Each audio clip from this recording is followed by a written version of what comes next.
नमस्कार, मैं इंदौर से नाड़ी वैद्य पुष्पा श्रीवास्तव आज एक जादुई करिश्माई जड़ से मिलाने जा रही हूँ। ये इतनी कुदरत ने इतनी सुगंध इसमें भर दिया है कि मदहोश कर देता है ये जड़। अच्छा, इसके औषधीय गुण को आप जब सुनेंगे तो आप यकीन ही नहीं करेंगे। पहले ज़माने में एसी, कूलर ऐसी कुछ चीज़ नहीं होती थी, लेकिन ठंडक कूलर और एसी से भी बढ़कर होती थी। क्या ऋषि मुनियों की खोज थी, आश्चर्य होता है। इसका नाम है खस। आपने सुना होगा, खस का इत्र, खस का साबुन, खस के बहुत सारी चीज़ें मिलती हैं। मिठाइयाँ खस में डली होती है, कॉस्मेटिक में आजकल बहुत आने लगा है। चटाइयाँ मिलती है, कई लोग गाड़ी के ऊपर रखते हैं, कई घर के पर्दे लगाते हैं। न जाने क्या क्या खस से निर्मित हो रहा है। और खास करके राजा महाराजाओं का प्रिय इत्र हुआ करता था, इत्र खस का। और ये इतनी आसानी से मिलती है कि आप यकीन ही नहीं करेंगे। कहीं भी नदी नालों के किनारे आप जाएं तो देखिए, जहाँ पानी कम होता है तो बीच बीच में कूस कास जैसे घास का झुरमुट दिखता है। मतलब 3-4 फीट के करीब रहता होगा उसकी ऊंचाई, और थोड़ी सी घास के जैसी चौड़ी पत्ती होती। उसको आप ऊपर से काट दें, ये देखिए, और जड़ इस तरह से निकलती।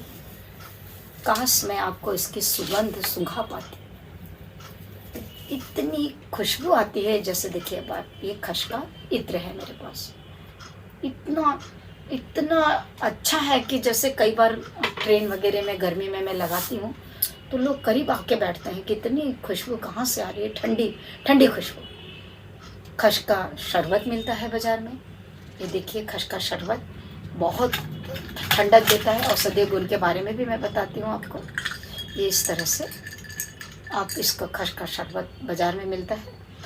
हालांकि ये रंग डला हुआ है, अगर ओरिजिनल शरबत बनाते हैं तो उसमें कलर नहीं होता है, ग्रीन कलर नहीं होता है।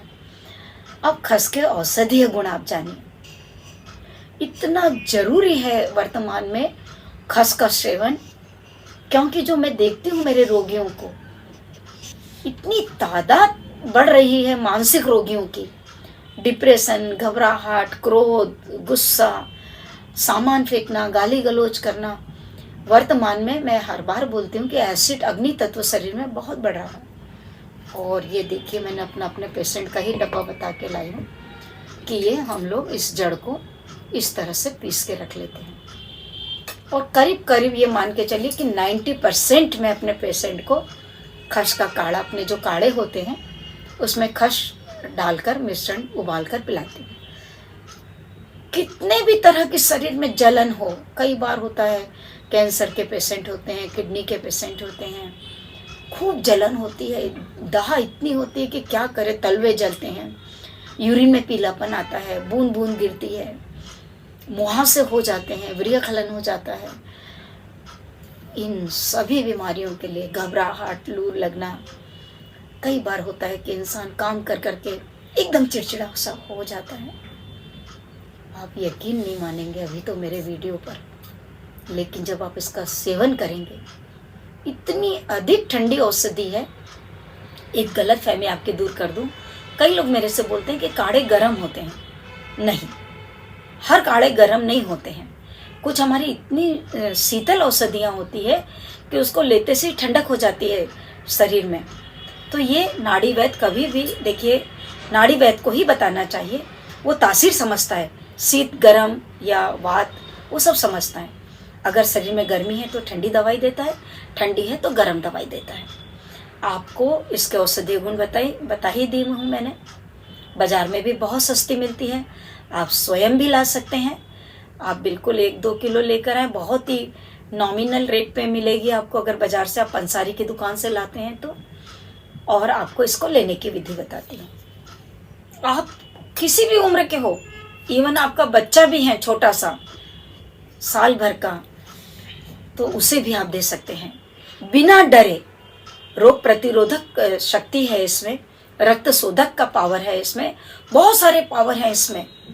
आप जब सेवन करेंगे उनके लिए आप मुझे धन्यवाद तो ज़रूर दिल से बोलोगे। करीब आप एक कूट पीस लीजिए, थोड़ी मोटी भी रहेगी तो चलेगा, करीब इतनी, एक फुल चम्मच, मतलब अगर आप चम्मच से लेते हैं पोहा खाने की तो 2 टीस्पून, कम ज़्यादा कर सकते हैं। अगर ज़्यादा पेशाब में जलन हो रही है, बूंद बूंद गिर रही है, पीलापन है, खूब जलन हो रही है, हाथ पैर के तलवे जल रहे हैं, एसिड बढ़ गया है, बिंदास आप इसको लीजिए। आप बाजार के जो रेडीमेड शरबत आते हैं, मैं वो केवल एसेंस के बने होते हैं। आप केवल इस काढ़े को, ये खस को उबाल लीजिए, एक गिलास पानी में, अच्छा सा उसमें आप शक्कर या मिश्री डाल दें और उसको छान के पी लें, ठंडा करके बर्फ़ डाल के। और आप देखेंगे 15-20 मिनट के बाद जैसे ही ये जाता है, इतनी शांति मिलती है।